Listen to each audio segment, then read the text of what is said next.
சோதனை மேல் சோதனை போதுமடா சாமி. அண்ணாக்கு ஏன் இப்படி அழுதுட்டு இருக்காரு? என்னாச்சு மாஸ்டர்? எரிமலை என்னைக்குடா அழுதுருக்கு. அதனாலதான் எனக்கு பதில் அவனை அழுக சொன்னேன். நீங்க சொன்னீங்க திமுக தான் ஜெயிக்கும், திமுக காரன் அப்படின்னு சொல்லிட்டு. திமுக காரர்கள் தான் பைத்தியக்காரர்களும் முட்டாள்களும். பாதி மக்கள் திமுகவுக்கு ஓட்டு போட்டவங்களாம் இருக்காங்க இல்லையா, அவங்களாம் பைத்தியக்காரர்கள் முட்டாள்கள் அப்படிங்கிறது தான் நான் சொல்றேன். அதுவும் கொளத்தூர் மக்களுக்கு அந்த அவ்வளவு துரோகம் பண்ணியிருக்கான். அதுவும் பர்டிகுலரா ஏங்க தமிழ்நாடு ஃபுல்லா பண்ணும்ல, அது என்ன கொளத்தூருக்கு மட்டும் பண்ணியிருக்கிறது? அதனாலதான் கொளத்தூர் மக்கள் நையால என்னடா நீ எங்களுக்கு இவ்வளவு துரோகம் பண்ணிருக்கியா காட்டியிருக்காங்களா இல்லையா? சீரியஸாங்க தூக்கல பண்ணுங்க அந்த தூக்கல பண்ணுங்க. இப்போ விஜய் அவர்கள் எப்போ பதவி ஏற்பாங்க அப்படின்னு சொல்லிட்டு நான் சொல்றது என்னன்னா, எதுவும் கிடைக்கும்னு சொல்லி நம்பிட்டு இருக்காதீங்கிறது மக்களுக்கு சொல்றேன். ஆமா, எதுவும் கிடைக்கும் அப்படின்னு நீங்க எக்ஸ்பெக்ட் பண்ணிட்டு இருக்க வேணாம் அப்படிங்கறது தான் சொல்றேன். கொடுத்த திட்டங்கள் எல்லாமே நடைமுறைப்படுத்துறதுக்கு ஒரு 5 வருஷத்துக்கு அப்புறம் செய்யக்கூடிய சூழ்நிலை தானே வரும். அவ்வளோ டைம் எடுத்துக்கணும் இல்லையா, டைம் எடுத்து பண்ணணும் இல்லையா ஒரு பொறுப்போட. தோக்கடிச்சவங்களை பற்றிய எனக்கு, அதாவது ஒரு பாதி மக்கள் என்னை நம்பியிருக்காங்க, அந்த பாதி மக்களுக்கு நன்றி சொல்றேங்கிற ஒரு நடவடிக்கை இருக்குல்ல.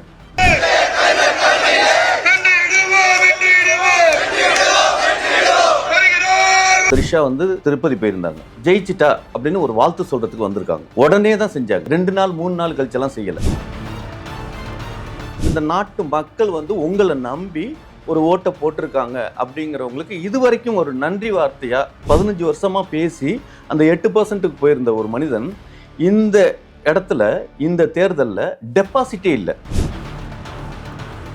சீமான் விஜயலட்சுமியை வச்சிருந்தார், அது காரணம் அப்படின்னு வச்சுக்கலாம். அப்ப விஜய் யாரையும் வச்சிருக்கலையா? பிஎஸ் பாபு அப்படின்ற ஒரு பர்சனே யாருன்னு பாதி பேருக்கு தெரியாது. அப்படி இருக்கிற ஒரு பர்சனை வச்சு முதலமைச்சர் தொடர்ந்து ஜெயிச்சா அந்த ஒரு தொகுதியில வின் பண்ண வச்சிருக்காரு அப்படின்னும் போது டிவிகே காரங்க இது கற்பழிப்பு பண்ணியிருக்காங்க அப்படிங்கிற ஒரு செய்தி பெரிய இதா ஓடிட்டு இருக்கு. ஆனா அவங்க டிவிகே காரங்க கிடையாது. அந்த ஜனநாயக லீக்க பண்ணுவான் யாரு அப்படின்னு கண்டுபிடிச்சு சொல்லுவாங்களா? எப்ப சொல்லுவாங்க? அதெல்லாம் ஒரு சாதாரண ஒரு குடிமகனா எனக்கு ஒரு கொஸ்டின். 41 பேர் ஏன் செத்தாங்கிறதுன்னு தெரியாம இருக்குது இல்லையா, அதை விஜய் கண்டுபிடிச்சு சொல்லணும். அவங்களே கேட்டது. இவர் முதலமைச்சர் பதவி ஏற்கிறதாவும், அவங்க த்ரிஷா டிப்டி சிஎம் பதவி ஏற்கிறதாவும் நம்ம கேள்விப்படுறோம். முக ஸ்டாலின்ங்கிறது ஒரு தெலுங்குக்காரன் தமிழ் இனத்துக்கு அவ்வளோ பெரிய துரோகத்தை பண்ணியிருக்கான். அந்த ஏன் சார் இப்போ இவ்வளோலாம் பேசுறீங்க? ஒரு தேர்தல் தோல்வியை கூட அக்செப்ட் பண்ணிக்க முடியாத ஒரு மனநிலையில தான் திமுக இருக்கா சார்? நான் இன்னைக்கு சொல்றேன், அடுத்த 5 வருஷத்துல இந்த தமிழ்நாடு தமிழர்கள் வாழ்வதற்கு தகுதி இல்லாத நாடா மாறும்.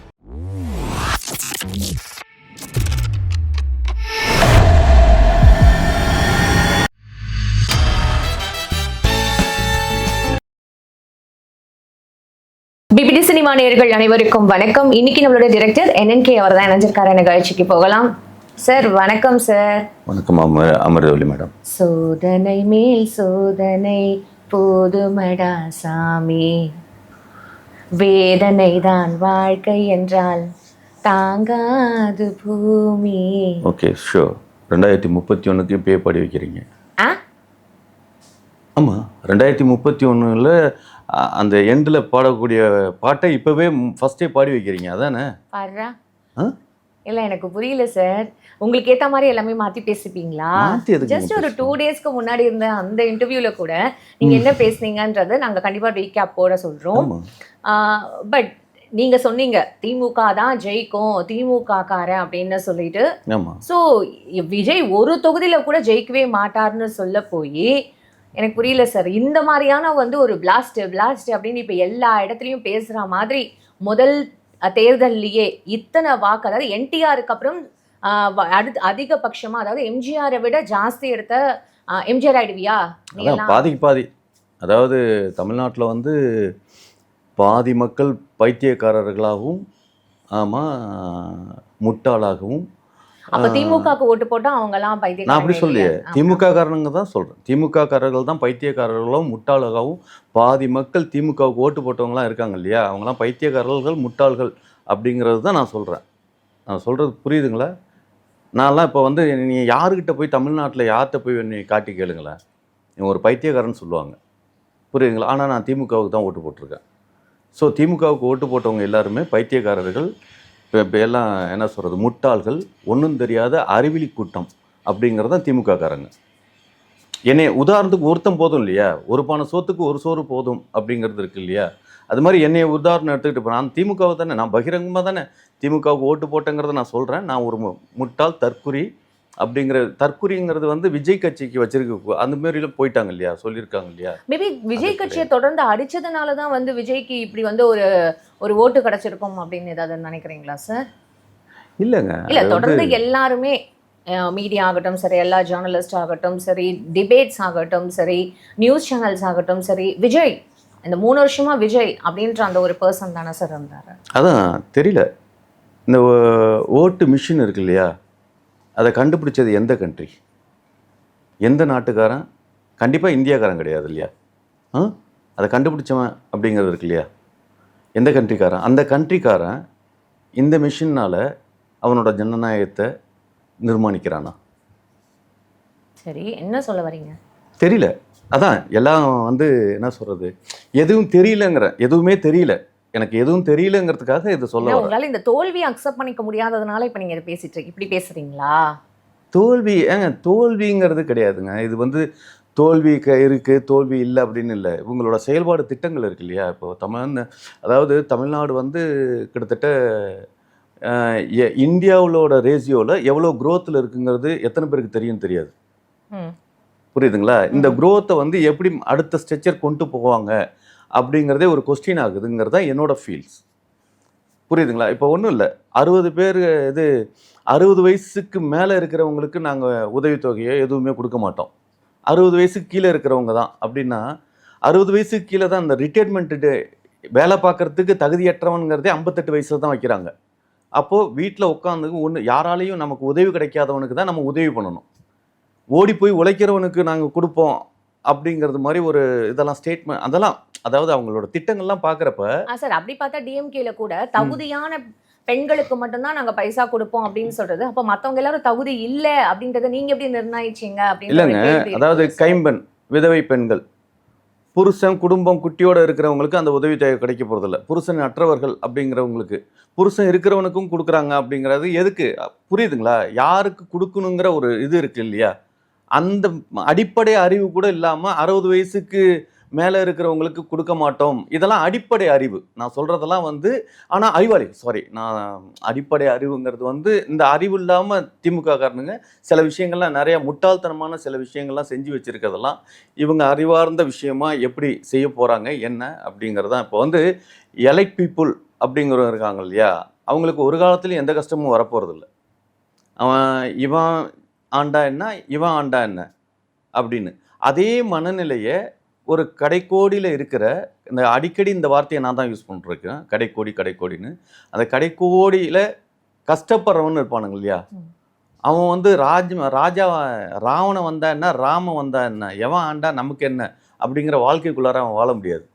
ஒன்றும் இல்லை, இந்த மாதம் நீங்கள் ஆட்சிக்கு வந்துட்டீங்க, அமர்ந்துட்டீங்க. ஆட்சியை விட்டு போகிறப்ப 3 மாதம் நான் பணம் கொடுக்க முடியாது, எலெக்ஷன் கவர்னர் ஆட்சியில் இருக்கும், அந்த 3 மாதத்துக்கு தேவையான பணத்தை நான் கொடுக்குறேன்னு கொடுத்த ஒரு கவர்மெண்ட்டாக இதுக்கு முன்னால் இருந்த கவர்மெண்ட்டு போயிருக்கு. இப்போ நீங்கள் ஆட்சிக்கு வந்து உட்காந்ததுக்கப்புறம் இத்தனை மாதம் நான் கொடுக்காம இருந்திருக்கோம். அவங்களே ஃபஸ்ட்டு வந்து வந்த உடனே ஆட்சிக்கு வந்து ஒரு 22 மாதமும் அவங்க வந்து கொடுக்கவே இல்லையே சார் பைசா. அதான் அப்போ இவங்களும் கொடுக்க மாட்டாங்க. சேர்த்து தானே சார் கொடுத்துருக்காங்க, அப்படி தானே சார் எடுத்துக்கணும். அவதான் இவங்களும் கொடுக்கல, வந்தோடனே கொடுக்க முடியாது ஆக்சுவலாக. ஆமாம், நான் சொல்கிறது என்னென்னா, எதுவும் கிடைக்கும்னு சொல்லி நம்பிட்டு இருக்காதீங்கிறது மக்களுக்கு சொல்கிறேன். ஓகே, ஆமாம், எதுவும் கிடைக்கும் அப்படின்னு நீங்கள் எக்ஸ்பெக்ட் பண்ணிகிட்டு இருக்க வேணாம் அப்படிங்கிறது தான் சொல்கிறேன். மற்றபடி எல்லாம் சீரும் சிறப்புமாக ரொம்ப நல்லா இருக்குது. பஸ்ஸு ஃப்ரீங்கிறது உடனேலாம் பண்ணிட முடியாது. ஆமாம், எல்லா பஸ்ஸும் எல்லா இடத்துக்கும் ஃப்ரீ அப்படிங்கிறதெல்லாம் உடனேலாம் பண்ணிட முடியாது இல்லையா, எதுவுமே உடனே பண்ணிட முடியாது. ஆமாம், கொஞ்சம் டைம் எடுக்கும், கிட்டத்தட்ட ஒரு 5 வருஷத்துக்கு அப்புறம் கூட நடக்கலாம் இல்லையா. எது சார் எல்லா பஸ்ஸும் ஃப்ரீன்றதா சார்? ஆமாம், கொடுத்த திட்டங்கள் எல்லாமே நடைமுறைப்படுத்துறதுக்கு ஒரு 5 வருஷத்துக்கு அப்புறம் செய்யக்கூடிய சூழ்நிலை தானே வரும். அவ்வளோ டைம் எடுத்துக்கணும் இல்லையா, டைம் எடுத்து பண்ணணும் இல்லையா, ஒரு பொறுப்போட டைம் எடுத்து அவ்வளோ விஷயங்கள் இருக்குது இல்லையா. ஆமாம், உண்டா இல்லையா?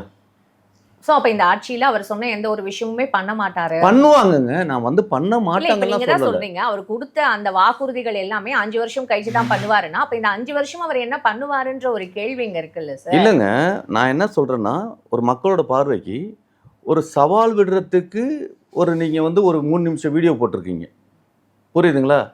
ஒரு நன்றிங்கிறது உங்களுக்கு இவ்வளவு சீட் வாக்கு கொடுத்து அப்படிங்கிறது மக்களுக்கு ஒரு வீடியோ போட்டீங்களா? கேட்டா ட்விட் போட்டாரு அப்படின்னு. நான் மறுபடியும் சொல்றேன், ஒரு கடைக்கோடியில இருக்கிற ஆயாவுக்கு ட்விட்டு படிப்பாங்களா? இல்ல சார், நன்றி சொல்லணுமா? இல்ல அது கரெக்ட் இல்ல, கரெக்ட் ராங் ரைட், அதாவது ஒரு மனிதனோட அவனோட செயல்பாடு பிரமாணம் ஏத்துக்கவே இல்ல. பதவி பிரமாணமே வேணாங்க. இவ்வளவு, அதாவது ஒரு விஷயங்க, என்னை தோக்கடிச்சிட்டீங்க அப்படிங்கிற நினைப்பே இல்லாம தோக்கடிச்சவங்களை பத்திய எனக்கு, அதாவது ஒரு பாதி மக்கள் என்னை நம்பியிருக்காங்க, அந்த பாதி மக்களுக்கு நன்றி சொல்றேங்கிற ஒரு நடவடிக்கை இருக்குல்ல. நான் பதவி ஏத்தாதான் நான் வந்து நன்றி சொல்லுவேங்கிறதுலாம் இது வந்து, அதுவும் இத்தனைக்கும் வந்து அவருக்கு அவரோட பிளான்ஸ் என்ன அப்படின்றது நமக்கு அதான் அந்த பிளானுக்கு என்னங்கிறதெல்லாம் கிடையாதுங்க சார். அவர் வந்து இது, அதாவது ஓகே வின் பண்றதுக்கு முன்னாடி இதே மாதிரியான ஒரு விஷயங்கள் தான். ஸோ எது பண்ணாலும் விஜய் எது பண்ணாலும் நாங்கள் டார்கெட் பண்ணுவோம் அப்படின்னு சொல்லிட்டு அதை டார்கெட் பண்ண போய் தான் வந்து இப்போ டிஎம்கே ஆகட்டும் சரி, ஏடிஎம்கே ஆகட்டும் சரி, அதாவது அவங்க வந்து இல்லைங்க, நான் பேசிக்காக வந்து நீங்கள் எதை பற்றி எப்படி மெயின் பண்ணுறீங்கன்னு தெரியல. நான் நன்றி சொல்கிற விஷயத்தை பற்றி பேசுகிறேன். இப்போ வந்து ஒரு த்ரிஷா வந்து திருப்பதி போயிருந்தாங்க, ஜெயிச்சிட்டா அப்படின்னு ஒரு வாழ்த்து சொல்கிறதுக்கு வந்திருக்காங்க, உடனே தான் செஞ்சாங்க. 2 நாள் 3 நாள் கழிச்செல்லாம் செய்யலை. உண்டா இல்லையா? ஒரு வாழ்த்துக்கள், ஒரு நன்றி சொல்கிறதுக்கு நீங்கள் டைம் எடுத்து அலசி ஆராய்ஞ்சி இவ்வளவு பேருக்கு நன்றி சொல்லணும், இவ்வளோ பேருக்கு சொல்லக்கூடாதுங்கிற ஒரு விஷயத்தை நீங்கள் அலசி ஆராய்ஞ்சி ட்விட் போடுறீங்க. நீங்கள் ஏற்கனவே சொல்லியிருக்கீங்க, இந்த இன்ஸ்டாகிராம் இந்த மீடியாவில் வந்து நான் ஆக்டிவேஷனே கிடையாது, என்னோட அட்மின் தான் பண்ணுவார் அப்படின்னு. அப்போ நேரடியான ஒரு விஷயத்துக்குள்ளாரே நீங்கள் ஒரு நன்றியே இன்ன வரைக்கும் சொல்லலையே, நன்றி கட்ட மனிதராக நீங்கள் இருப்பீங்களோ அப்படிங்கிற ஒரு டவுட் வர அளவுக்குலாம் இருக்குது அப்படிங்கிறது மாதிரியான விஷயமா இல்லை. ஒரு வீடியோ 3 நிமிஷத்துக்கு ஒரு சவால் விட்ட வீடியோ பார்த்தோம் இல்லையா, அது டிஎம்கேக்கான சவால் வீடியோ தானே. ஒரு இந்த நாட்டு மக்கள் வந்து உங்களை நம்பி ஒரு ஓட்டை போட்டிருக்காங்க அப்படிங்கிறவங்களுக்கு இது வரைக்கும் ஒரு நன்றி வார்த்தையா இன்னும் ஒரு வீடியோ போடலையே அப்படின்றது ஒரு அதாவது நீங்க வெளியில வந்து கூட சொல்லலையேங்க. வெளியில வந்து இப்படி மக்களை பார்த்து கும்பிட்டு நீங்க போட்டீங்கன்னா வீடியோ எடுக்கிறவன் எடுத்து போட்டுருவான். அது கூட பண்ணலீங்களா அப்படின்ற ஒரு எதிர்பார்ப்புன்னு இல்லைங்க. இதெல்லாம் வந்து நடந்திருந்தா அடுத்தது எல்லாம் நல்லா நடந்திருக்கும் அப்படின்னா ஓகே. நான் என்ன சொல்றேன்னா, என்னோட எக்ஸ்பெக்டேஷன் தப்பு. அவர் வந்து இதெல்லாம் பண்ணாம இருக்கணும் அப்படிங்கிறது அவருக்கு இருக்கலாம். பட் மக்கள்ல நான் தப்பான, அதான் தற்குறி மக்களா இருக்கேன் இல்லையா, நான் வந்து அறிவொளியா முட்டாளா சார் விஜயோட ரசிகர்கள், அதான் சொல்றேன். இல்ல தற்குறிகள் அப்படின்னு சொன்னா ஐயோ, நான் தான் சொல்றேன், அதுதான் தப்பு, அவர்கள் தப்பு.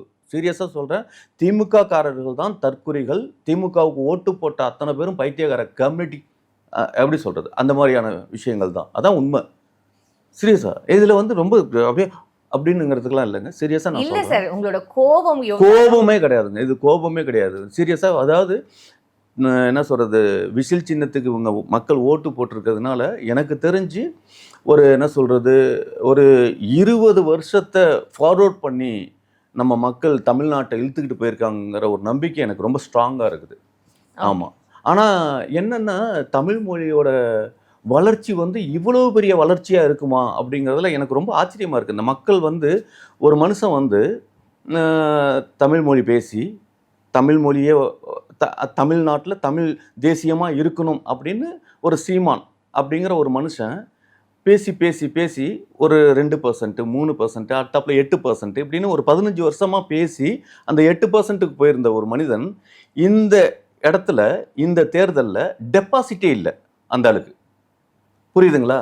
டெபாசிட்டே இல்லைங்கிறப்ப சார், டெபாசிட் போகாததுக்கு, டெபாசிட்டே இல்லாம அவர் வந்து ஆகிறதுக்கான காரணம் என்ன அப்படின்றதுக்கும் அதான் காரணம் வந்து இல்லைங்க. காரணம் தான் நான் தான் சொல்றேன். அதாவது சார் இங்க வந்து இல்லைங்க, சீமான் வந்து விஜயலட்சுமியை வச்சிருந்தார், அது வந்து காரணம் அப்படின்னு வச்சுக்கலாம். அப்ப விஜய் யாரையும் வச்சிருக்கலையா? சார் என்ன $1 மில்லியன் क्वेश्चन இருக்கு சார். இல்லங்க, நான் கேக்குறதெல்லாம் சரி. நான் கேக்குறது வந்து விஜயலட்சுமி சொன்னாங்க சார், இங்க த்ரிஷா சொல்லல. த்ரிஷா சொல்லல. ஏன்னா த்ரிஷா வந்து கூடவே வச்சுக்கல சீமான். இப்ப கூடவே சீமான் வச்சிருந்தாருன்னா இப்படி கிடையாது இல்லையா? புரியுதுங்களா? எவன் தப்புங்கிறது. சோ இங்க சீமான் தோத்து போனாப்லையா, இல்ல தமிழ்நாட்டுல தமிழ் இருக்கக்கூடாதுன்னு தமிழர்கள் விரும்புறாங்களா? இல்ல, எனக்கு தமிழர்கள் இருக்கக்கூடாது. இல்ல, தமிழ் ஒரு மனுஷன் அவன் வந்து பர்சனலாவே தப்பான ஒருவனா இருந்தாலும் தமிழுக்காக பேசிட்டு இருந்த ஒருத்தன் அவனை டெபாசிட் இல்லாமயே ஆக்கியிருக்கீங்கன்னா அதுக்கு காரணம் கூட இங்க சொல்லப்படுதே சார். காரணம் என்ன சொல்றாங்க? உங்களோட கொள்கை என்ன, நீங்க வந்து ஆட்சிக்கு என்ன செய்ய போறீங்க அப்படின்றதையும் தாண்டி இங்க தொடர்ந்து விஜய்ன்ற ஒரு பர்சனை டார்கெட் பண்ணதுனாலயோ என்னவோ சரி, இது வரைக்கும் அப்ப சீமான் வந்து அவங்களோட கொள்கையெல்லாம் பேசவே இல்லை. சீமான் வந்து அப்ப விஜய் வந்து அவங்க கொள்கையை பரப்பி கொள்கையோட விஷயத்துக்காக ஓட்டு வாங்கினாங்களா? சார் தம்பி இங்க வா அப்படின்னு வந்து ஃபர்ஸ்ட் அவர் தான் சொன்னது. அதுக்கப்புறம் 2 நாள் வை ப்ரோ ராங் ப்ரோன்னு சொன்னதும் அவர் தான். இங்க நீங்க கேட்ட கேள்விக்கு தான் நான் பதில் சொல்றேனே தவிர even I am not taking any sides. அதை நான் கண்டிப்பா சொல்லணும் சார். இப்போ இல்ல, நானும் வந்து எனக்கு வந்து நான் வந்து ஒரு பகுதி மக்களா தான் நான் இருக்கிறேன், முட்டாள் சமூகத்தின் மக்களா தான் நான் இருக்கிறேன். புரியுதுங்களா? நான் வந்து அந்த மாதிரி தான் நான் பார்க்குறேன். அப்போ நான் வந்து சூரியனுக்கு ஓட்டு போட்டு ஒரு பைத்தியகரத்தனமாக நான் இருந்திருக்கேன் அப்படிங்கிற விஷயத்துல தான். ஸோ தோற்று போயிருக்கோங்கிற லிஸ்ட்டில் தான் நான் நின்றுட்டு பேசுகிறேன். நான் இந்த 2 சைடை இப்படி கிடி அப்படிங்கிறதெல்லாம் கிடையாது. நான் ஒரு சைடான பார்வை, என்னோட பார்வை சரியா தப்பானு எனக்கு தெரியல. எனக்கு தெரிஞ்சதை நான் பைத்தியகரத்தனமாக பேசிகிட்டு இருக்கேன்.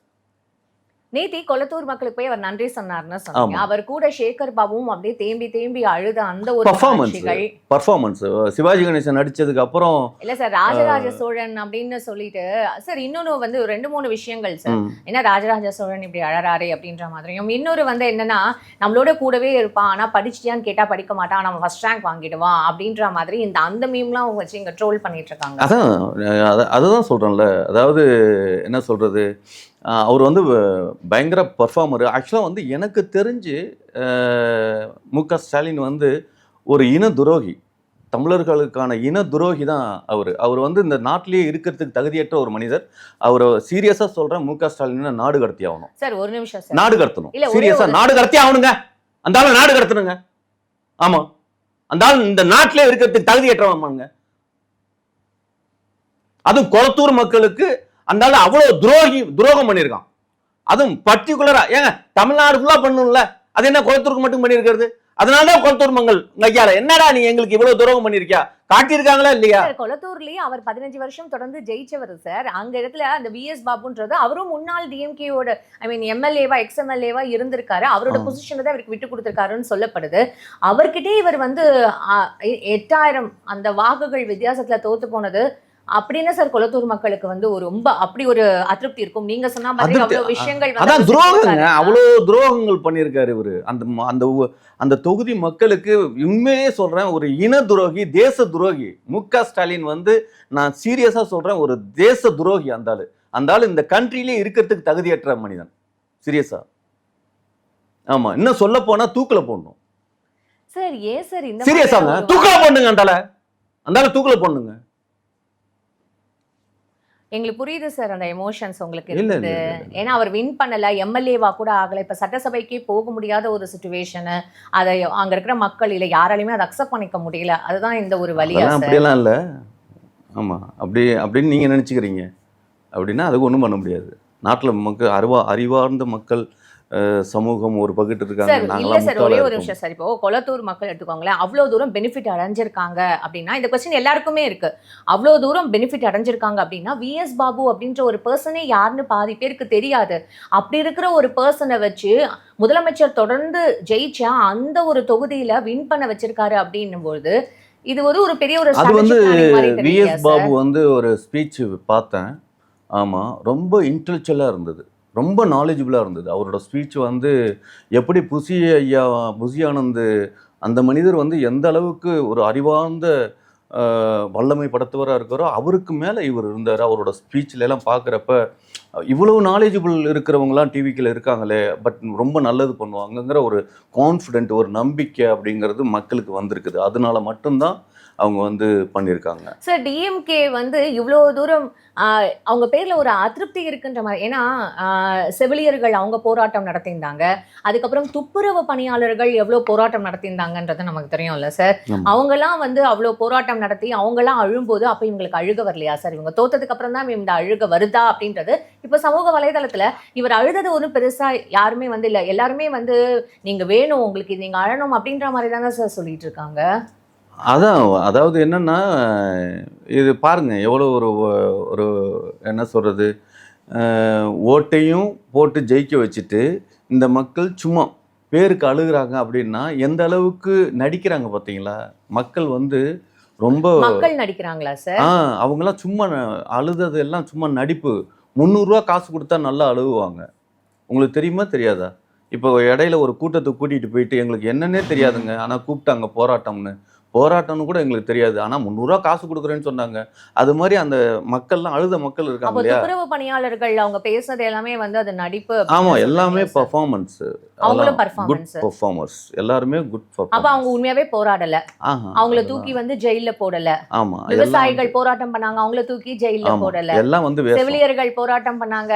அப்புறம் வந்து இங்க டெம்பரவரியா ஆசிரியர்கள்ல வந்து அவங்கள பெர்மனன்ட் ஆக்குறேன்னு சொல்லிட்டு போட்டு வச்சு அந்த ஒரு வாக்குறுதி. அதுதாங்க நான் வந்து என்ன சொல்றேன், திமுக ஆட்சியில போராடி எதுவுமே கிடைக்கல இல்லையா? அதானே நீங்க சொல்ல வர்றது வந்து திமுக ஆட்சியில இவ்வளவு பேர் போராடி இருக்காங்க. தலித் மக்கள் வந்து தொடர்ந்து ஆணவ படுகொலைகள்ல வந்து அதான் எல்லாம் ரைட்டுங்க. நீங்க இது நான் என்ன சொல்றேன்னா, நல்லா இன்னைக்கு குறிச்சு வச்சுக்கோங்க. ஆமா, நோட் பண்ணி குறிச்சு வச்சுக்கோங்க. சாராயம், மது, போதை வஸ்துக்கள்னா அதாவது லிக்விடா இல்லாம பவுடர்ஸ், அந்த மாதிரியான ஒரு போதை வஸ்துக்கள், இதெல்லாம் இல்லாத தமிழ்நாடா ஆயிரும். எது இவர் பதவியேற்ற நாள்லேருந்து ட்ராவல் ஆயிரும். இன்னைக்கு கூட ஏதோ ஒரு 10 வயசு சிறுமியை டிவிகேக்காரங்க கற்பழிப்பு பண்ணியிருக்காங்க அப்படிங்கிற ஒரு செய்தி வந்து பெரிய இதாக ஓடிட்டுருக்கு. ஆனால் அவங்க டிவிகேக்காரங்க கிடையாது அப்படிங்கிறதான் உண்மை. அவங்க வந்து சாதாரண ஒரு தமிழ்நாட்டு குடிமக்கள். கட்சிக்கும் அதுக்கும் சம்மந்தம் கிடையாது. இதெல்லாம் உண்டு தானே? அவங்க உடனே இப்போ வருவாங்க. கட்சிக்கும் அவருக்கும் சம்பந்தம் கிடையாது. எல்லாரும் ஊர்ல இருக்கிற அத்தனை பேரும் தப்பு பண்ணிவிட்டு. பாலியல் வன்கொடுமை எந்த கட்சியில நடந்தாலும், எந்த பர்சன் பண்ணாலும், எந்த உறுப்பினர் பண்ணாலும் அது கண்டிப்பா தப்பு தான் சார். அது வந்து திமுக இல்ல தாவேகா இல்ல வந்து அதிமுக அப்படின்ற ஒரு இப்ப மட்டும் ஏன் பிரிக்கிறீங்க? அப்ப அதுக்கு மட்டும் ஏன் திமுக? அப்ப பாலியல் மட்டும் 19 பாத்துக்கலாம், மத்ததெல்லாம் வந்து மத்த விஷயங்கள்லாம் என்ன சொல்லுங்க? இப்ப போராட்டம் பண்ணாங்கன்னு சொல்றீங்கல்ல, அது வந்து திமுக ஆட்சி காலத்துல நடந்தது. அதேதான். இப்ப போராட்டம், எந்த ஒரு போராட்டமுமே இல்லாத ஒரு ஆட்சி வந்து நிர்மாணிக்க போகுதுங்கிறத நான் சொல்றேன். புரியுதுங்களா? பைத்தியகாரத்தனமான ஒரு ஆட்சி இல்லைங்க நான் சொல்றது. வந்து திமுக காரங்களோட ஆட்சி வந்து ரொம்ப பைத்தியகாரத்தனமான ஆட்சி ஆண்டிருக்காங்க. அவங்கள உடனே நாடு கடத்தணும். இன்னும் சொல்ல போனா அவங்கள கழுமரத்துல ஏத்தணும். இன்னும் சொல்ல போனா அப்போகலிப்டோ படம் பார்த்தீங்களா? அப்போகலிப்டோ பார்த்தது இல்லையா? ஓகே, அந்த வந்து ஒரு மிக சிறந்த படம். ஆமாம், பெரிய நிறைய ஆஸ்கார்லாம் வாங்குச்சு. எதிராளிகள் எல்லாரையுமே ஒரு கம்பு குச்சியில் கட்டி அழைச்சிக்கிட்டு போய் அவங்களுக்கு பெயிண்ட் அடித்து அவங்கள கொண்டு போய் ஒரு உயரமான கோயிலில் நிப்பாட்டி அவங்க தலையை வெட்டி வெட்டி உருட்டி விடுவாங்க. எல்லாரையும் நிப்பாட்டி. அது மாதிரி திமுககாரன் அத்தனை பேரையும் வச்சு நிப்பாட்டி உருட்டினா கூட நல்லா தான் இருக்கும். ஆமாம், அதில் தலையாக ஏன் தலையை வச்சுட்டிங்கன்னா ரொம்ப நல்லா இருக்கும். நான் ரொம்ப சந்தோஷப்படுவேன். இல்ல, நீங்க இத்தனை நாளா தாவேக்காக தானே சார் சப்போர்ட் பண்ணியிருந்தீங்க? இவ்வளவு நாள் தாவேக்காக தானே இது பண்ணியிருந்தீங்க. ஓ, நீங்க துரந்தர் வேலை பண்ணியிருந்தீங்க, ஸ்பை? இல்லைங்க, நீங்க துரந்தர்லாம் அப்படியெல்லாம் சொல்ல முடியாதுங்க. அப்படியே நம்ம இருந்தோம். இல்ல, நீங்க இத்தனை நாள் வந்து ஆவிகளோட பேசின, அப்புறம் வந்து விஜய் அவர்களோட பேசின. சரி, அதெல்லாம் விடுங்க. நான் அதோட பேசுனது இதோட பேசுனதா இருக்கட்டும். இப்போ திமுக காரங்க வந்து இந்த 41 பேர் எப்படி இறந்தாங்கிறதுக்கு அவங்க கண்டுபிடிச்சி விட சொல்லல இல்லையா? இப்ப அதுக்கு எப்படி இவருங்க ஆட்சி அமைச்சோனையும் கண்டுபிடிச்சு விட சொல்லிடுவாங்க? சிபிஐ கிட்ட வந்து அவங்க சிபிஐ கொடுத்திருக்காங்க. சிபிஐ ஏதாவது ஒரு வழக்கு உடனே இதுக்கான தீர்வு கண்டுபிடிச்சு உடனே சொல்லிட்டாங்கன்னு இந்தியாவிலேயே சிபிஐ இல்லைங்க. அப்படி பார்த்தா ஒரு வழக்குன்னா ஒரு தண்டனைங்கிறது உடனே கிடைக்கணுமா? செத்த ஒரு நீங்க தப்பு பண்ணி, இப்ப நான் தப்பு பண்ணியிருக்கேன், ஒரு பொண்ணை நான் கற்பழிச்சிட்டேன், ஒரு பொண்ணு அல்ல குழந்தைய கற்பழிச்சிட்டேன்னு வச்சுக்கோங்க, கதற கற்பழிச்சு முடிச்சிட்டேன். நான் வந்து நான் அதை பண்ணலங்கிறது சிபிஐ விசாரணையில இருந்துட்டு இருக்கேன். புரியுதுங்களா? நான் செத்ததுக்கு அப்புறம் தான் சிபிஐ எனக்கு தண்டனை கொடுக்குது. இவருக்கு தூக்கு தண்டனை கொடுக்கலாம் அப்படின்னா அந்த தண்டனை சரியா? இது எந்த ஆட்சியிலுமே தவறு தானே சார்?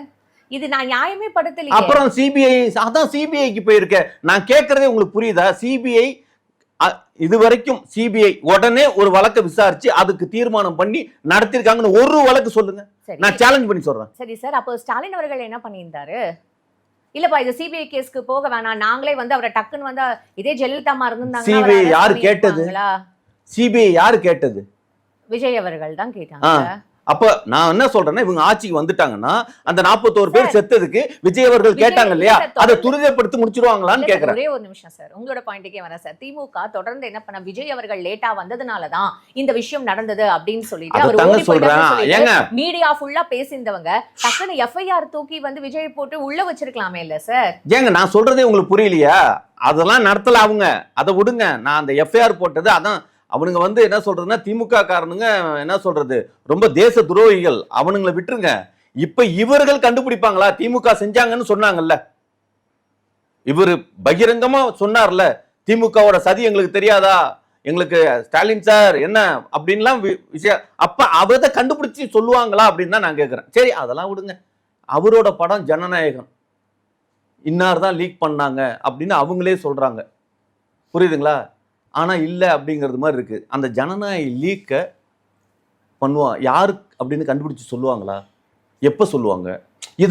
அதெல்லாம் வந்து ஒரு சாதாரண ஒரு குடிமகனா எனக்கு ஒரு கொஸ்டின். நான் வந்து தனிப்பட்ட முறையில எல்லாம் இல்லை, ஒரு சாதாரண இதெல்லாம் ஏன்னா 41 பேர் ஏன் செத்தாங்கிறதுன்னு தெரியாம இருக்குது இல்லையா, அதை விஜய் கண்டுபிடிச்சு சொல்லணும். அவங்களே கேட்டது.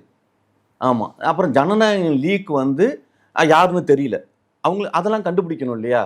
ஆமா. அப்புறம் ஏன் அதாவது மத்திய அரசும் மாநில அரசும் தான் ஜனநாயகத்தை இப்ப ஸ்டாப் பண்ணியிருந்தாங்க. இப்ப படம் எப்ப ரிலீஸ் ஆகும்? இதை பத்தியெல்லாம் ஏன் நீங்க தான் ஆட்சி அமைக்கிறீங்க, உங்க படம் தானே நீங்க ரிலீஸ் பண்ணுவீங்களா அப்படிங்கிறதெல்லாம் இருக்குல்ல. இதெல்லாம் படம் பார்க்கணும்ல. நான் ஏங்க படம் ரிலீஸ் ஆக போகுதுன்னு நான் வண்டி அடமானம் வச்சு அந்த நேரத்துல வந்து டிக்கெட் எடுத்தவங்க இன்ன வரைக்கும் வண்டியை திருப்பலங்க. ஆமா. இது மாதிரிலாம் நான்னா என்ன மாதிரி எவ்வளவோ பேர் அந்த டிக்கெட்லாம் வாங்கியிருப்பாங்க இல்லையா? ஆமா. அதாவது 250 ரூபா டிக்கெட்டை நம்ம வந்து 3000 ரூபா கொடுத்து வாங்கணும் அப்படிங்கிறது போக, இப்போ இவங்க ஆட்சி வந்ததுக்கு அப்புறம் சினிமா டிக்கெட்டுகளுக்கும் அப்படியெல்லாம் என்ன டிக்கெட் கவுண்டர்லயோ அந்த ரேட்டுக்கு விற்பாங்களா? இவங்க இப்ப ஆட்சிக்கு வந்துட்டாங்க அப்படின்னா ஒரு பாப்கார்ன் சினிமா தியேட்டர்ல விக்கிற பாப்கார்னோட ரேட் 600 ரூபாய் விக்கல. அந்த 600 ரூபாய் பாப்கார்ன் வந்து 15 ரூபாய்க்கு விற்க முடியுமா? ஒருத்தர் வந்து டைரக்டாவே ட்வீட் போட்டிருக்காரு, எங்களுக்கு வந்து இந்த ரெட் ஜெயிண்ட் அப்படி எந்த ப்ரெஷர் எங்களுக்கு கொடுத்துருக்காங்க, எந்த அளவுக்கு எங்களுக்கு ப்ரெஷர் பண்ணியிருந்தாங்க, நாங்கள் அவங்க படம் வந்து ரிலீஸ் பண்ணிட்டு தான் நாங்கள் மற்ற படங்கள்லாம் ரிலீஸ் பண்ணணும், இந்த ரேட்டில் தான் ரிலீஸ் பண்ணணும் அப்படின்னு சொல்லிட்டு இப்போ டிஸ்ட்ரிபியூஷனில் இருக்கிறவங்க எல்லாருமே அவ்வளோ ப்ரெஷர்லேருந்து எங்களுக்கு இனிமேல் ஃப்ரீடம் கிடைச்சிடுச்சு ரெட் ஜெயிண்ட் கிட்டேருந்து அப்படின்ற மாதிரி சொல்லியிருக்காங்க. நீங்களும் அந்த சைடு அதுதான் அதே தான் சொல்கிறேன். ஏன்னா இவங்க எப்படி பார்க்குறாங்க அப்படின்னா, ஆக்சுவலாக தமிழ்நாட்டில் எத்தனை சினிமா தேட்டர் முன்னாடி இருந்தது, எத்தனை சினிமா தேட்டர் வந்து சினிமா தேட்டரை ஓட்ட முடியாமல் கல்யாண மண்டபமாக மாறுச்சு அப்படிங்கிற வரலாறு எத்தனை பேருக்குன்னு நமக்கு தெரியாது. புரியுதுங்களா? தனிப்பட்ட கண்ட்ரோலில் போனதுக்கு அப்புறம் தான் சினிமா தேட்டராக இருக்குது. ஓடாத தேட்டரையும் அவங்க வச்சுக்கிட்டு உட்காந்துக்கிட்டு இருக்காங்க. இதே கல்யாண மண்டபமாக மாறல அப்படிங்கிறது சொல்றது எல்லாமே வந்து பொய்ன்னு சொல்ல, அதெல்லாம் உண்மை. ஐயோ அதெல்லாம் வந்து இப்போ பாருங்களேன், நீங்கள் பாருங்க, அவ்வளோ வரப்போகிற ஆட்சியில் வந்து சின்ன சின்ன பட முதலாளிகள்லாம் இருக்காங்கல்ல, ஆமாம், எல்லாமே ரெட்ஜைனால சினிமா வந்து ஒடுக்கப்பட்டு நசுக்கப்பட்டு ரொம்ப கேவலமாயிருச்சு. இனிமேல் யாரெல்லாம் நினைக்கிறாங்களோ அவங்களாம் ஹீரோ. ஆமாம், இங்கே வந்து அஜித்தையும் விஜயும் நம்ம பார்த்து ஹீரோக்கள்னு பார்த்துட்டு இருந்தது போக, இனிமேல் வீட்டுக்கு யாரெல்லாம் உடனே ப்ரொடியூசர் உடனே தேட்டரில் ரிலீஸ் ஆயிரும், அப்படியே தேட்டரில் அப்படியே பிச்சுக்கிட்டு ஓடும். ஆமாம். ஐயோ வந்து உங்களுக்கு வந்து என்ன சொல்கிறது, ஒரு 3 தீபாவளி படம் அப்படின்னு சொல்லுவாங்க யார் அந்த காலத்துல எல்லாம். அந்த மாதிரி இப்போ 4 தீபாவளிக்கு நமக்கு படம் ஓடிக்கிட்டே இருக்கும், நம்ம பாட்டு தேட்டரில் உட்காந்து பார்த்துக்கிட்டே இருக்கலாம். ஓகே சார், ரொம்ப சந்தோஷமா இருக்கு அதெல்லாம் பார்க்குறப்ப. இப்போ விஜய் அவர்கள் எப்போ பதவி ஏற்பாங்க அப்படின்னு சொல்லிட்டு அதான் 7ஆம் தேதி சொல்லியிருக்காங்களே, வர 7ஆம் தேதி வந்து பதவியேற்பு விழா நடத்துகிறாங்க அப்படின்னு. பதவி ஏற்புங்கிறதுங்கிறது பதவி ஏற்றுக்கலாங்க. பதவி ஏற்றதுக்கு அப்புறமும் அவங்க ஆட்சி அமைக்கிறதுக்கு பதவி ஏற்றுக்கலாம். பதவி வந்து இவர் வந்து முதலமைச்சர் பதவி ஏற்கிறதாவும், அவங்க வந்து த்ரிஷா வந்து டிப்டி சிஎம் பதவி ஏற்கிறதாவும் நம்ம கேள்விப்படுறோம். இதெல்லாம் நான் கேள்விப்பட்ட நியூஸ். நீங்க கேள்விப்பட்ட நியூஸா? ஆமாம். அப்போ இவர் 2 தொகுதியில் நின்றுருக்கார் இல்லையா? ஆமாம், 2 தொகுதியில் நின்று வின் பண்ணியிருக்காரு இல்லையா? அந்த 2 தொகுதியில் வந்து 1 ராஜினாமா பண்ண வேண்டியது, அதெல்லாம் சட்டத்தில் இருக்கிறது. அந்த ராஜினாமா பண்ண இடத்துல த்ரிஷாவை நிற்க வச்சு. சார் உங்களுக்கு யார் சார் இந்த சோர்ஸ்லாம் சொல்றது? அந்த இடத்துல இப்போ சகாயமும் சும்மா இப்போக்கி சொல்கிறாங்களா, ஆனால் சகாயம் விரும்பலையாம். ஆமாம், சகாயம் வந்து விரும்பலையாம். அவர் சைட்லேருந்து அவங்க சைட்லேருந்து நான் கேள்விப்பட்டது, இவங்க அப்ரோச் பண்ணியிருக்காங்க சகாயத்தை நிப்பாட்டணும் அப்படின்னு. ஏன் அதாவது சகாயம் வர்றவர் விஜயோட சேர்றவர் ஏன் தேர்தலுக்கு முன்னால் சேர மாட்டாங்களா? தேர்தலுக்கு முன்னால் ஏதாவது ஒரு இடத்துலையாவது இது மாதிரி சகாயம் வந்து விஜய்க்கு சப்போர்ட் பண்ணாருன்னு ஒருத்தரை சொல்லுங்க. படித்தவர்கள், நான் கேட்கறது மெத்த படித்தவன் ஒருத்தன் இருப்பான்ல, அந்த மாதிரி மெத்த படித்தவன் எவனாவது ஒரு ஆள் விஜய்க்கு பின்னால இவனுக்கு பின்னால நான் நின்ன அப்படின்னு ஒரு மெத்த படித்தவன் சொல்லுங்க. பிஜேபியிலேருந்து போனவன்னு சொல்லாதீங்க, பிஜேபியிலேருந்து போய் நின்றுட்டு இருக்கிறவனு சொல்லிடாதீங்க உடனே இவனுங்கெல்லாம் மெத்த படித்தவர்கள் அப்படின்னு. சார் ஓகே சார், இப்போ உங்களோட பாயிண்ட் அக்ரீடு. இப்போ டோட்டல் சென்னையே வந்து திமுக கோட்டைன்னு சொல்லப்பட்ட இந்த தருணத்துல டோட்டல் சென்னையே இப்போ வந்து ஸ்வீப் அவுட் பண்ணியிருக்காங்க. அதை தான் சொல்றேன், இந்த ஆள் தேச துரோகிங்க. மக்களுக்கு உண்மை தெரிஞ்சிருச்சு. இந்த ஆள் வந்து ஒரு ஒரு தமிழ் இன துரோகி, ஒரு தெலுங்குக்காரன். முக ஸ்டாலின்ங்கிறது ஒரு தெலுங்குக்காரன், தமிழ் இனத்துக்கு அவ்வளோ பெரிய துரோகத்தை பண்ணியிருக்கான் அந்த ஆளு. சீரியஸா எப்படி வந்து அவங்க கூட்டணியில இப்ப சேர்ந்து இல்லங்க, எப்படி வந்து பிரேமலதா அவங்க கூட மேடம் கூட அதுதான் எப்படி வந்து இப்ப ஈழத்தமிழ் வீரன் பிரபாகரனை எப்படி சுட்டு கொன்னமோ அதே மாதிரி இவரை வந்து நிக்க வச்சு சுட்டு கொல்லணும். அதெல்லாம் இங்க பேசாதீங்க சார். இல்லங்க, பண்ணணுங்க, அது மாதிரி பண்ணணும். அந்த அளவுக்கு சீரியஸா சொல்றேன். இது வந்து இந்தியாவை இருக்கிறதுனால இதெல்லாம் பண்ண முடியாது. இதே வந்து நம்ம வந்து ஒரு இலங்கை இருந்ததுன்னா, ஈழமா இருந்ததுன்னா எப்படி பிரபாகரனை சுட்டு கொன்னமோ அதே மாதிரி ஸ்டாலினை வந்து சுட்டு கொண்டுறணும். ஏன் சார் இப்ப இவ்வளவு பேசுறீங்க? ஒரு தேர்தல் தோல்வியை கூட அக்செப்ட் பண்ணிக்க முடியாத ஒரு மனநிலையில தான் திமுக இருக்கா சார்? ஏங்க தோல்வி அக்செப்ட் பண்ண உண்மையே சொல்லிட்டு இருக்கேங்க. இவங்கெல்லாம் வாழ்றதுக்கு தகுதி இல்லாத மனிதர்கள். எந்த அளவுக்கு நாடை வந்து குட்டிச்சவரை ஆக்கி வச்சிருக்காங்க பாத்தீங்களா? ஏமா எத்தனாயிரம் கோடியை கடனை வாங்கி வச்சுட்டு போயிருக்காங்க. இப்ப வந்து விஜய் ஆட்சி அமைச்சா கூட எல்லாருக்கும் அவ்வளவு கடனை அடைப்பாரா இல்ல எல்லாருக்கும் உதவி செய்வாரா? இவருக்கு கடனை அடைக்கிறதுக்கே 5 வருஷம் ஆகுமாங்க. இப்போ மினிஸ்டர்ஸ் எல்லாருமே இந்த ரூலிங்ல இருக்கும் பொழுது அத்தனை வந்து கோடிகள்ல கொள்ளையடிச்சு வச்சிருக்காங்கல்ல சார். அந்த கோடிகள்ல இருக்கிற அந்த கொள்ளையடிச்ச பணத்தை வந்து ஆமா மோடி வந்து கருப்பு பணத்தை வந்தோனிமே மோடி வந்து ஒரு ஹானர் பண்ணாரு. இந்தியாவுக்கு வந்தோனையுமே கருப்பு பணத்தை யாரெல்லாம் வச்சுருக்காங்களோ அவங்க அதை பிடுங்கிறதுக்கு தான் நான் டிமானிட்டேஷன் பண்ணுறேன் அப்படின்னு. பட்டு அதை தான் சொன்னார், அதுதான் ஹானர் பண்ணார், அதுக்காக தான் டிமானிட்டேஷன் பண்ணார். ஆனால் கருப்பு பணத்தை எவ்வளோ எடுத்தங்கிறது இது வரைக்கும் ஏன் கணக்கு சொல்லலன்னு தான் தெரியல. அந்த கணக்கு யாராவது உங்கள்கிட்ட சொல்லியிருக்காங்களா? இல்லை சார், சொல்லலை. அப்போ யாரும் கருப்பு பணமே எடுத்துக்கலையா? யாருமே கொள்ளடிக்கலையா? அப்போ அதானி அம்பானியெல்லாம் அவங்களாம் ஒன்றும் இல்லாமல் ஒரு நடுத்தர வாழ்க்கை தான் வாழ்ந்துட்டு இருக்காங்களா? இல்ல சார், இப்போ எங்களுக்கு வந்து உங்களோட ஃப்ரஸ்ட்ரேஷன் என்னன்றது எனக்கு புரியுது சார். You didn't எக்ஸ்பெக்ட்ல. ஏன்னா இங்க என்னன்னா முன்னாள் வரைக்கும் வந்து 210 தொகுதிகள்ல வின் பண்ணணும் அப்படின்னு எக்ஸ்பெக்ட் பண்ண அந்த தருணத்துல இல்லைங்க, நான் வந்து இது உங்கள்கிட்ட சொல்றதுக்கு இல்லை, மக்கள் நல்லா இருக்கணுங்கிறது அப்படி ஒரு உருவாக்கமே வந்துடாது. ஆமாம், உருவாகிட்டு இருக்குது. ஒரு நான் வந்து நல்லா இல்லை, புரியுதுங்களா? என் வண்டிக்கு பெட்ரோல் போடுறதுக்கு நான் தான் சம்பாதிக்கணும், என் வீட்டில் உலையில சோறு வேகணும்னா நான் தான் சம்பாதிக்கணும், புரியுதுங்களா? அப்போ நான் வேலை பார்க்குறேன், நான் சம்பாதிக்கிறேன், நான் பெட்ரோல் போடுறேன், எனக்காக ஒரு ரூபாயை எவனும் பண்ணல. பட் இந்த நாடுங்கிறது இருக்கு இல்லையா, இந்த தமிழ்நாடுங்கிறது, இந்த தமிழ்நாடு வந்து இந்தியாவில் மற்ற மாநிலங்களை விட எந்த அளவுக்கு ஒரு ரேஷியோ போயிருக்குன்னா, இதுக்கு முன்னால் எம்ஜிஆர் ஆட்சி பொற்கால ஆட்சின்னு சொன்னானுங்களே, அந்த பொற்காலத்தில் எவ்வளவு ஏறிச்சா? எப்படி இருந்தது? இன்னைக்கு என்ன ரேஷியோல இருக்குது? இந்த ரேஷியோ மறுபடியும் எந்த கண்டிஷன்ல வரும்? பொறுத்திருந்து தானே சார் பார்க்கணும். அதான் 5 வருஷத்துக்கு அப்புறம் நீங்க சொன்னீங்க இல்லையா, ஓப்பனிங்கே ஒரு இது. ஆமா, துக்கப்பட்டு வேதனைப்பட்டு வருத்தப்பட்டு ஏண்டா. ஆமா, நான் இன்னைக்கு சொல்றேன், அடுத்த 5 வருஷத்துல இந்த தமிழ்நாடு தமிழர்கள் வாழ்வதற்கு தகுதி இல்லாத நாடா மாறும். எடுத்து வச்சுக்கோங்க, அடித்து சொல்கிறேன், சவால் விட்டு சொல்கிறது மாதிரியே நீங்கள் நினைக்கலாம். ஆமாம், குறிப்பாக தமிழர்கள் வாழ்வதற்கு தகுதி இல்லாத நாடாக மாறும். இவ்வளோ நேரம் உங்களோட கருத்துக்களுக்கும் ரொம்ப எங்களுக்கு தெரியாத ஒரு நிறைய விஷயங்களை ஷேர் பண்ணதுக்கும் ரொம்ப நன்றி சார். தேங்க்யூ.